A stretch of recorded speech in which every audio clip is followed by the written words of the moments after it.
Selamlar selamlar. Merhabalar. Hoş geldiniz videoma. Oyuna başlama rehberini yaptın. Az çok şeyleri anladık. Ne yapacağımızı biliyoruz. Neyin ne işe yaradığını biliyoruz. İtemleri nereden alacağımızı da gösterdin ama o itemleri almak için para lazım. Parayı nasıl yapacağız diyorsanız bütün maplerde teritoriler var. Tamam mı? Bu teritorilerin altında da bankaları var. Hub Bank Structure. Tamam. Benim şu an bulunduğum map'tekine tıkladım. Lootable diyor. Sarı gözüküyorsa şu an zaten lootlanabilir demektir bu. Starfall tokens available for looting. 94,5 milyon Starfall token varmış. İçinde de hiç Eclipsium yazıyor ama bu Solarbyte.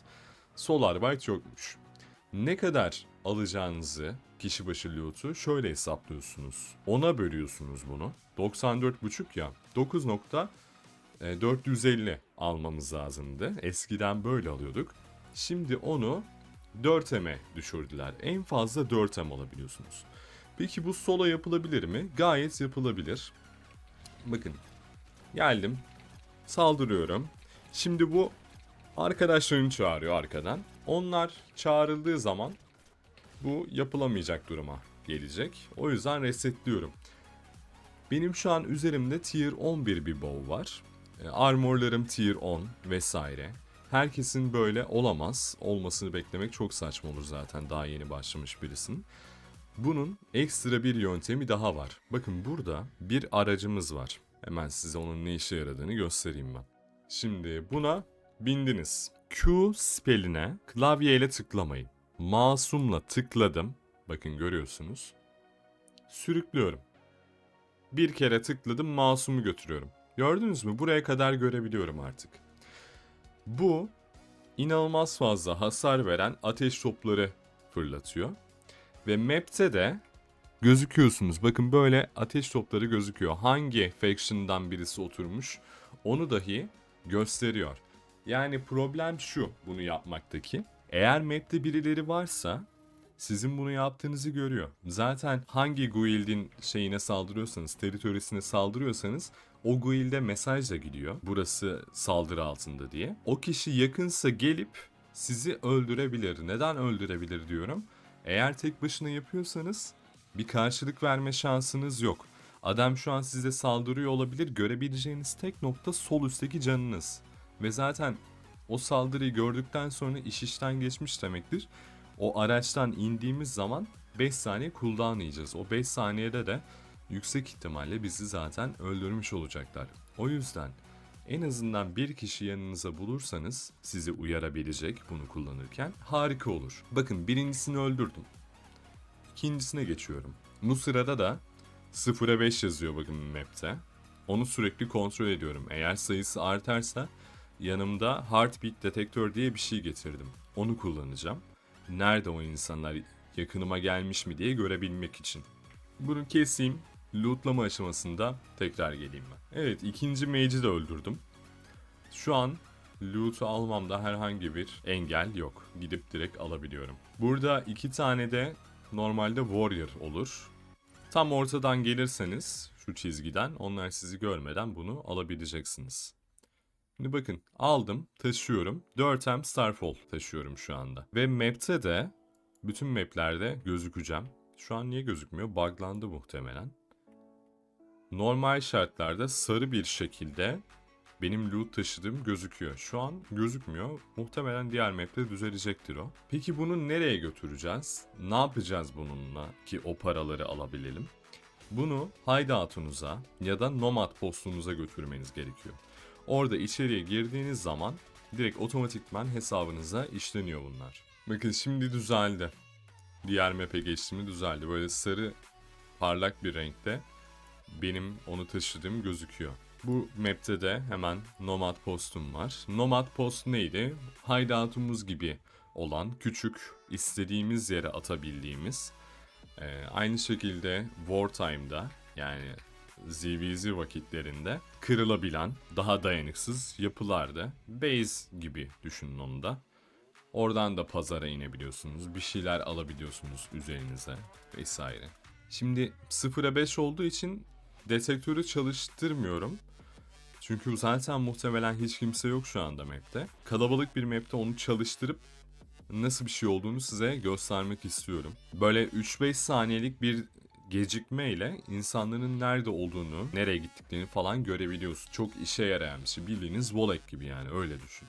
Evet, map'ime geldim. Nomad postuma hemen gidiyorum. Tek yapmam gereken şey içeri girmek. Sonrasında bakın 83.9 içeriye girdim. 87.9.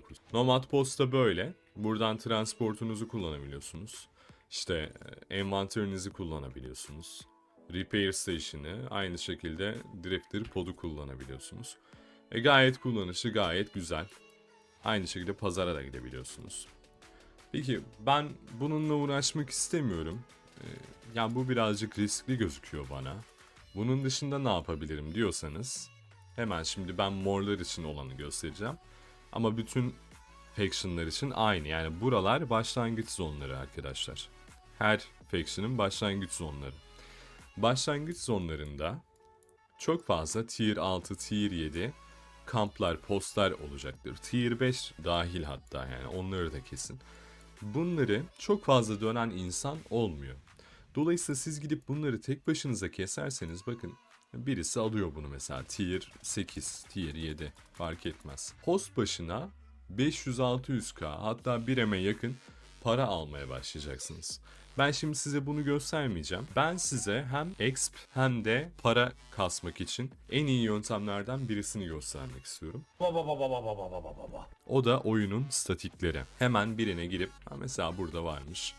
Gerçi bu tier 7. Burası tier 9 olmalıydı. Evet, tier 9. Ben tier 9 map'e gidip hemen tekrardan geliyorum. Arkadaşlar map'e geldim. Statik dediğimiz şey teritörlerin north tarafında bulunan bu parlıyor ya. Bu kapıdan giriliyor. Peki buraya nasıl gidiyoruz? Bu başkasının teritorisi. Moblar bana saldıracaktı. Problem yok.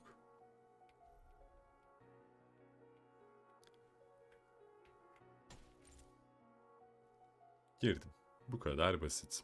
Şimdi buradaki mobların 30 level, 35 level demesine aldanmayın. Çok sert vururlar. Dolayısıyla tek tek ya da ikişerli falan kesmek daha doğru olacaktır. Daha uygun olacaktır. Ama attıkları fame gayet buna değecek. Şimdi mesela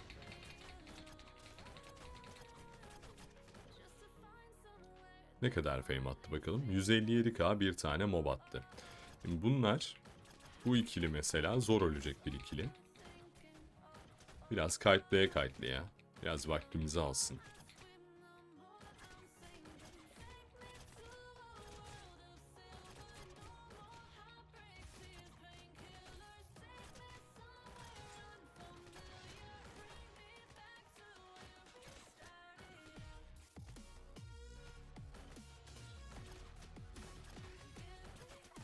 Bakalım buradan bu iki mobdan ne kadar aldık?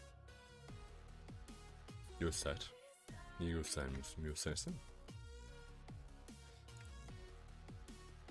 Göremedik. Ama yanlış bilmiyorsam 800k'ya yakın bir fame almış olmamız lazım. Normal şartlarda 600k alıyoruz tier 10'undan. Buradan da 400k alacağımızı düşünürsek 800k bir fame gelmiş olmalı. Şimdi burada böyle tek başınıza farmlayabilirsiniz. Gayet güzel de exp kasarsınız. Çok da fazla bir problemi yok. Yani birisi geldiği zaman, içeriye girdiği zaman zaten 0'a 5'ten görebiliyorsunuz birileri girdi mi girmedi mi. Bir de buraya zaten ne zaman girerler biliyor musunuz? Bak üzerine bastım, 42 dakika sonra bu chestlerden atacak ve yanlarına da boss atacak. Mesela bir tane boss'u gelecek buraya atacak, bir tane ortaya atacak, bir tanesini buraya, aynı şekilde buraya. Böyle etrafa dağıtacak. O zaman insanlar gelip bunları farmlamaya başlayacak. O bossları da tek başınıza kesebiliyorsunuz. Eğer WoW oynuyorsanız, bakın bu build'i o yüzden öneriyorum. Ayakkabıyı da bunu alırsınız. Invis ayakkabısı. Bastığınızda 5 saniye boyunca sizi görünmez yapıyor. Çok iyi bir ayakkabı solo için. Normalde attack speed task'ını kullanıyordum fakat mob kesmede bu çok daha güzel. Çünkü bütün elektrikleri bütün moblara yayılıyor. Bak göstereyim. çok güzel bir burst hasar çıkarmış oluyorsunuz gördüğünüz gibi. Yani statik moblarını tekledik şu büyük olan dışında. Bossları da şimdi kite yapacağınız taraftaki bütün mobları bu şekilde kestikten sonra bossları da çok rahat bir şekilde yanınıza yaklaştırmadan bir hasar dahi yemeden kesebiliyorsunuz. Öyle bir fırsatım olursa onu da nasıl yapacağınızı göstermeyi çok isterim. Statiklerden çok ciddi bir loot atıyor. Eğer tek başınıza ya da 2 kişi 3 kişi falan alırsanız o chestleri çok ciddi lootlar atabiliyor.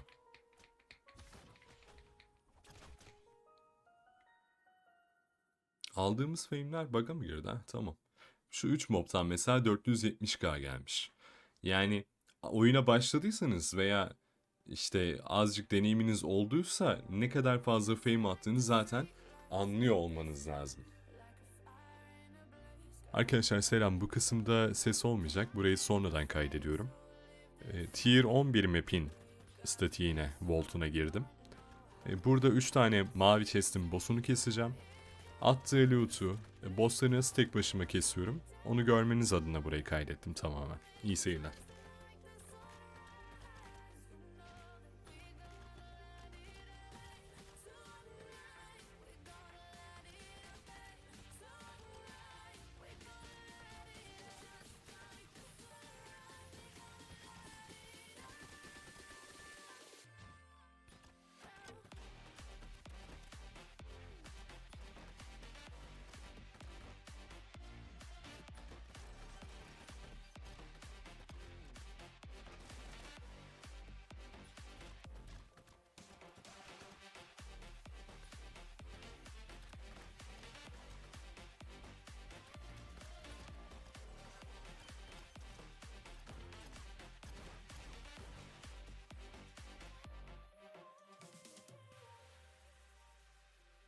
Arkadaşlar gördüğünüz gibi hiç hasar almadan neredeyse kesebiliyorsunuz. Arada sadece inisiyatif olarak birkaç tane vuruş yedim. Ve bakın gördüğünüz gibi loot böyle. 2.25 M attı. Warborn kristal attı. Aegis ultra attı. Bu da yanılmıyorsam 40-50 Solar Byte olması lazım. 218 tane kitap attı. Mükemmel bir şey. 120 M yani. Bakın 190 M fame de buradan geldi. Gideceğim şimdi diğerlerini de keseceğim. Bu taktiği de yapabilirsiniz. Yani WoW'un size açtığı yollar çok fazla. Bunu kullanmanızı öneriyorum. Diğer boss'u kestim. Bakın bundan ne atacak? Bakın. Bundan da yine 100 tane kitap attı. Intelligence Blueprint attı. Detektör attı. Yine Tier 10 kitabımızdan attı. Bu Tier 10 kitaplar falan inanılmaz değerli arkadaşlar. 45 level'dan sonra hem kendi level'ınızı hem de giydiğiniz kıyafetlerin, ekipmanların level'ını arttırmanın tek yolu bu Tier 10 kitaplar. Şimdi burada son bir tane boss'umuz kaldı. Ben o boss'u da keseyim. Total loot'umuza bakalım. Yani kitapları falan basıyorum. Kitapları hani geçtim. Elime ne kalıyor onu görmek istiyorum. Evet arkadaşlar bu boss'umuz da kesilmek üzere. Bakalım bundan ne alacağız.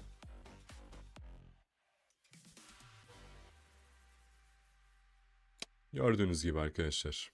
Legendary Blueprint aldık. Çok değerli. İnanılmaz değerli. Kitaplarımızı yine aldık. Onun dışında çok fazla bir şey alamadık.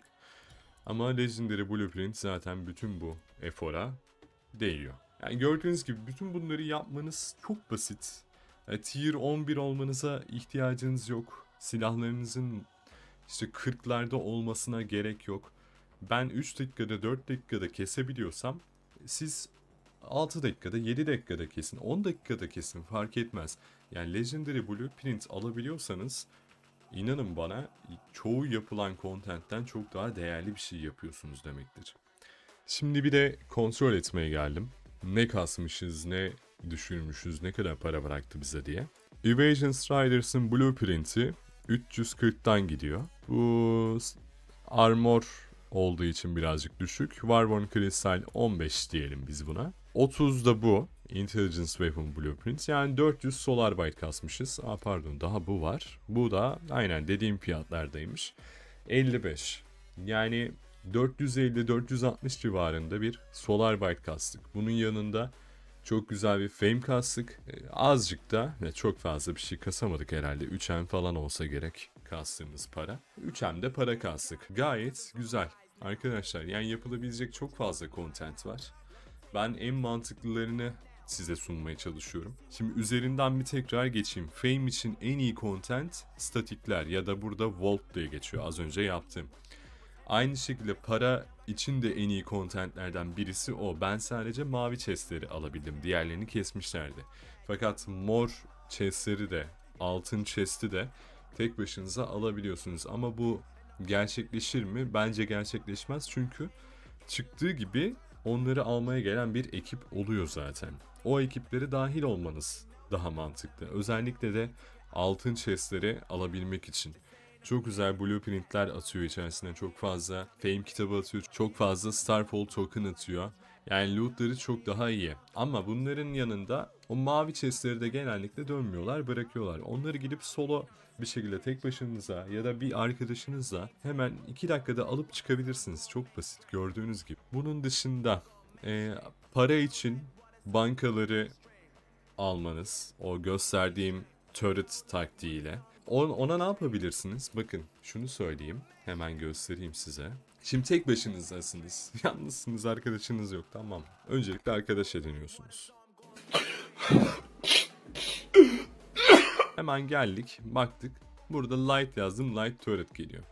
Bir tane bundan alırsınız arkadaşlar. Gelirsiniz. Mesela şuraya oturduk değil mi biz? Hemen göstereyim orayı tekrardan. Gelmiştik şuraya oturmuştuk, buradan ateş etmiştik. Dibinize bir tane light turret koyun. En azından sizi birazcık korusun. Bir kişi geldiği zaman öyle hemen sizi öldüremesin. Dediğim gibi çünkü beni turret'ta düşünün. Biri geldi bana vuruyor, sol üstten gördüm HP'mi.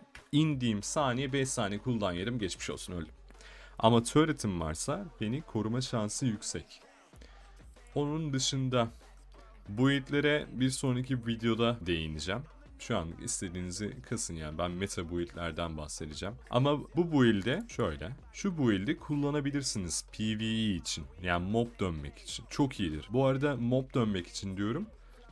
Birisi gelip size saldırdığında da deli gibi burst'ünüz var. Hiç öyle sadece mob için düşünmeyin. Ben hatta hemen şurada çok hızlı bir şekilde göstereyim. Sizinle aynı klasta. Agility birisi geldi. Size saldırdı. Bastınız. Bakın hasara bakar mısınız? 17k falan hasar vurdu. Benim E'min daha süresi var. Bir tane daha Frostbolt'um var. Yani 17k can kimde var? Ha tabi 17k'yı da böyle lök diye adama vuramıyorsunuz. Adamın da armoru var. İşte adam size CC atacak vesaire vesaire ama yani güçsüz değilsiniz, onu anlatmaya çalışıyorum. Bu videoluk bu kadar olsun. Merak ettiğiniz bir şey varsa lütfen yorumlara yazın. Ben cevaplamaya çalışayım. Videoyu da beğendiyseniz lütfen like atmayı, abone olmayı unutmayın. Görüşmek üzere.